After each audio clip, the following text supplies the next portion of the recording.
Kweli ni kwamba umekosa mfumo. Haleluya. Sasa sikiza nikwambie kitu kimoja. Ile betri hata ya simu, kichukua betri yako ya simu utaona umekuandikia usitupe kwenye moto. Hata kama unaidhalau, imeisha chaji, lakini usifanye nini? Usitupe kwenye moto. Kwa sababu ukiitupa kwenye moto italipuka na huenda ikasababisha madhara kadha wa kadha, huenda ikazuru maisha ya watu kadha wa kadha kwa sababu umeitupa kwenye moto. Bwana Yesu asifiwe sana. Sikiliza. Kijana yoyote yule tayari ndani yake anazo nguvu. Tatizo ni kwamba zile nguvu zimewekwa katika mifumo ambayo sio sawa. Zile nguvu anazitumiaje ndio swala la msingi. Mwingine kwa kutokujua anazitumia kunywa pombe, anakunywa pombe na zile nguvu zinaelekezwa sehemu isiyo sahihi, zinaelekezwa sehemu zikazuru mapafu yake, zinaelekezwa sehemu zikazuru maini yake, zinaelekezwa sehemu zikazuru maisha yake.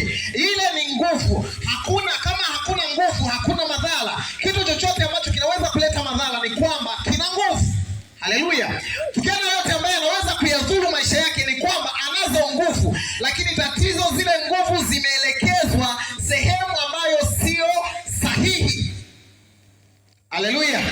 Zimeelekezwa sehemu ambayo sio sahihi. Muulize mwenzio, wewe nguvu unazo, unaelekeza wapi? Nguvu hizo wameelekeza katika kujidhuru wao. Unapotumia nguvu zako kutafuta hela ya kunywa pombe, ni kwamba umeelekeza nguvu katika kujidhuru mwenyewe, ila nguvu unazo. Unapotumia nguvu zako katika kuwaibia watu wengine, ni kwamba akili unazo na nguvu unazisikiza. Hakuna mwizi mwenyewe ana akili, ila matumizi ya hizo akili. Ni kwamba umeelekeza nguvu katika sehemu isiyo sahihi, na ndio maana unadhurika. Haleluya. Sasa sikiliza, tatizo ni kwamba haujaijua njia. Ni wapi nipitishe nguvu zangu? Ndio maana nimekwambia kwamba betri ina nguvu, lakini betri lazima iwekewe njia ambayo inaitwa waya. Haleluya. Sasa kama kijana akikosa waya ulio sahihi, basi zile nguvu zinaelekezwa katika maisha yake na anapiga shoti maisha yake mwenyewe. Na ndio maana vijana wamekuwa ni watu wakidharauliwa kwa sababu wamepiga shoti maisha yao wenyewe, kwa sababu hawajajua njia, hawajajua waya sahihi ni ipi waunganishe. Haleluya. Bwana Yesu asifiwe sana. Na ndio maana tunasema kwamba injili ya Yesu Kristo ndiyo jibu sahihi kwa kijana yote yule, kwa sababu Yesu akajitangaza akasema, mimi ndimi njia. Sema njia. Sema tena njia. Sema tena njia. Haleluya. Yesu anasema mimi ndimi njia, alafu njia hii inakupeleka kwenye ukweli, inakupeleka kwenye uzima. Haleluya. Mimi ndimi njia, alafu inakupeleka kwenye ukweli, alafu inakupeleka kwenye uzima. Yesu anasema mimi ndimi njia. Maana yake ni kwamba kijana ukimpata Yesu, zile nguvu zako hatimaye zimepata njia, ambayo njia hiyo ni sahihi. Bila kuwa na Yesu, kijana, utakuwa nguvu zako utazipeleka katika njia isiyo sahihi. Haleluya. Sikiza nikwambie. Nilikuwa naongea na kijana mmoja juzi, niko pale Dar es Salaam, akawa amenitafuta. Akawa ameniambia kwamba hapa nilipo sina hela hata shilingi 5. Lakini kila siku ni fundi bomba. Anasema kila siku na uhakika wa kuingiza hela kiwango cha chini 30,000. Lakini baada ya hapo njoo kesho asubuhi inaanza upya tena maisha tena. Kila siku anaanza upya. Nikamwambia kwani unapeleka wapi hela? Akamwambia nalewea pombe zote. Nikamwambia unakunywa ni pombe wewe laki moja kwa mfano, laki 30,000. Hata hiyo ndogo tu na kunywa zote, kwa sababu huwa wanakunywa katika vikundi, wanashirikiana. Haleluya. Ni kweli anapata pesa, lakini amemkosa mtu mmoja ambaye ni njia, kweli na uzima. Kwa hiyo zile pesa zinapita kwengineko, zinapita kwa makahaba, zinapita kwenye ulevi, zinapita kwenye mabangi, zinamletea ukimwi, zinamletea mama figo mara imeharibika.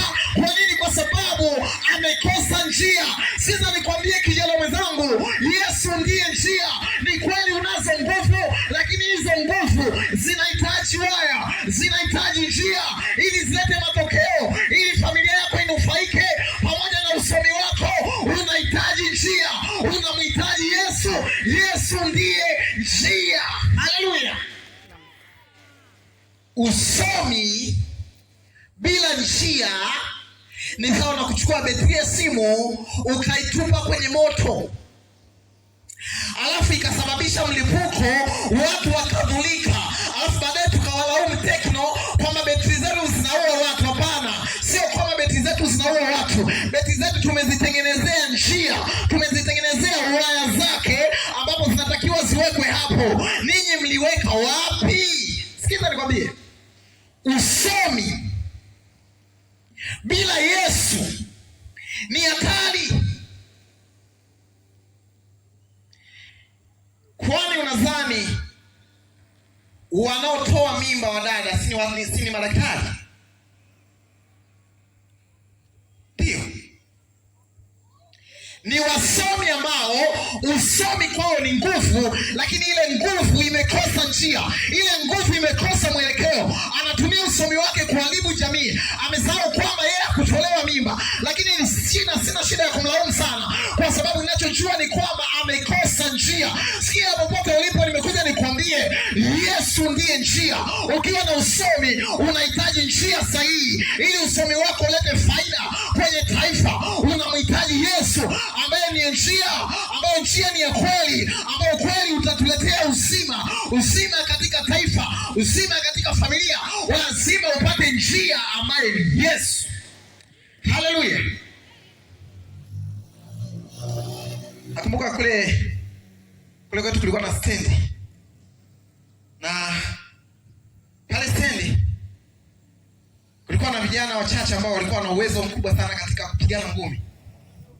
Sasa nimekaa sana shuleni, nakuja kurudi, nauliza fulani yuko wapi, wananiambia alishafungwa. Kwa nini? Alipiga mtu mpaka aliua. Okay? Alipiga mtu mpaka afanyaje? Akaua. Sasa anaozea jela. Shida nini? Nguvu ilikosa nini? Njia.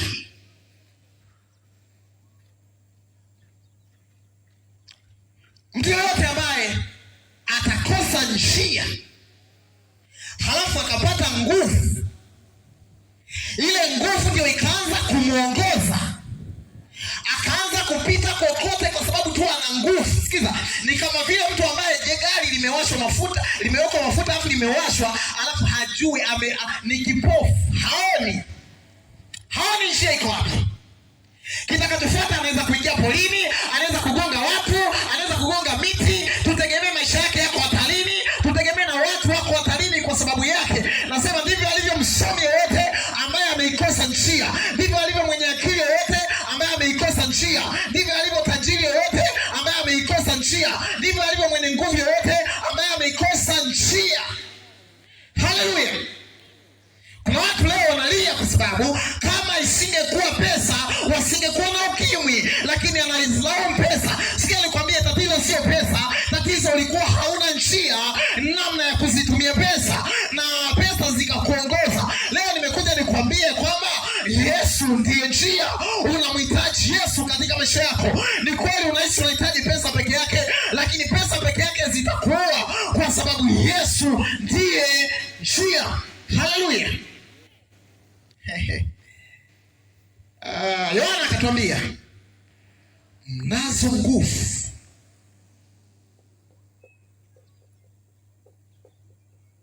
neno la Mungu. Mimi neno la Mungu linakaa ndani yenu, nanyi mmemshinda shetani. Haleluya. Kwa sababu shetani naye yuko makini sana na kundi kama hili, kwa sababu hawa wanayo nguvu. Kokote watakapopelekwa wataenda kwa kasi. Maana wakipelekwa katika uharibifu wataharibu kwa kasi, kwa sababu wanazo nguvu. Ndio maana Hana anasema kwamba vijana hawa imebidi ni waandikie kabisa, wajue njia. wasipojua njia watajidhuru kwa nguvu zao. Sikiza, kuna familia zingine leo zimetawanyika, watoto ni yatima kwa sababu tu baba alipata kazi. Kabla baba hajapata kazi waliishi kwa amani, alipokuwa anaishi kwa vibarua, lakini alipopata kazi, tatizo sio kazi, tatizo alikuwa haijui njia. Hakuwa amempata Yesu ambaye ni njia. Laiti angelimpata Yesu kwanza alafu akapata kazi, mpaka leo familia ile ingelikuwepo. Lakini familia ile imetawanyika, watoto ni ombaomba mitaani kwa sababu huyu baba alipata kazi alafu ile njia hakuwa bado ameipata. Kwa hiyo ile kazi shetani akaitumia kumchinjia. Haleluya. Sikilize, namaanisha nachongea. Ukiwa kijana unamhitaji Yesu kuliko pesa, kwa sababu Yesu ni njia hata ya kutumia pesa. Sikiliza, ukiwa binti unamhitaji Yesu kuliko sura nzuri, ama sura nzuri itakuwa ndio hasara yako.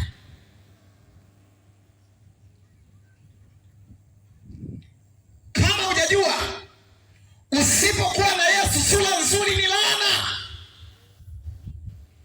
Nasema hivi, usipoijua njia ambayo ni Yesu Kristo, sura nzuri ndio laana yako. Fuatilia Miss Tanzania, Miss Dunia, wangapi wanaolewa? Sura nzuri ndio laana yake hiyo hiyo. Tatizo sio umisi, tatizo umisi umekosa njia, umekosa uelekeo, umekuwa laana.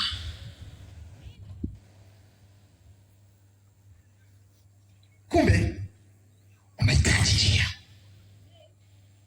Kwa mambo nasema hivi, binti unamhitaji Yesu kabla ya vipodozi, la sivyo uwezo wako wa kujipodoa utakutesa.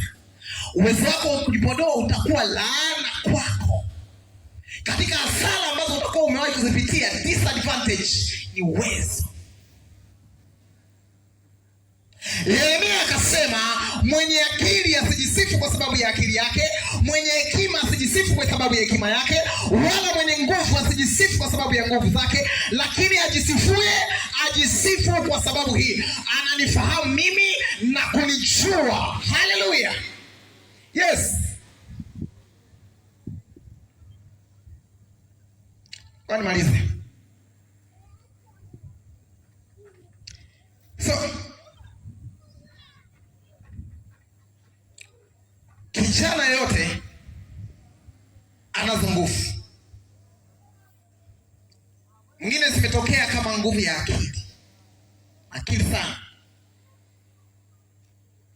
Lakini je, akili hiyo una njia ya kuipitishia ili ikakuletea manufaa? Mwingine nguvu zake zimetokeza katika namna ambavyo ana uwezo wa kupanga mipango na akapata pesa. Good. Lakini mipango hiyo unayo njia salama ya kuipitisha? Au la sivyo mipango hiyo na uwezo wako wa kupanga mipango usije ukageuka kuwa laana kwa. Haleluya.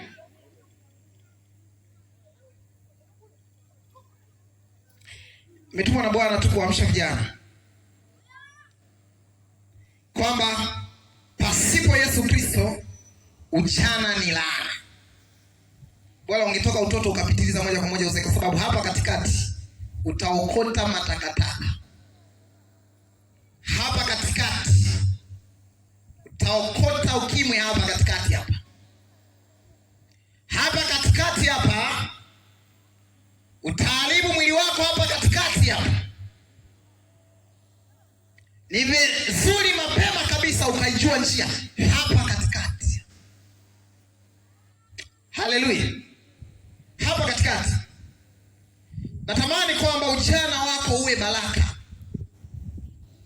Natamani kwamba siku ukifika uzee useme kwamba katika siku ambayo nilifanya maamuzi sahihi ni siku ile ambayo niliamua kuijua, kuifuata njia, na njia hiyo ni mtu anaitwa Yesu Kristo wa Nazareth. Simama mahali ulipo.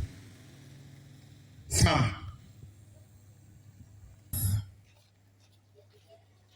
Ujana wako ni laana au ni baraka? Itategemea unaijua njia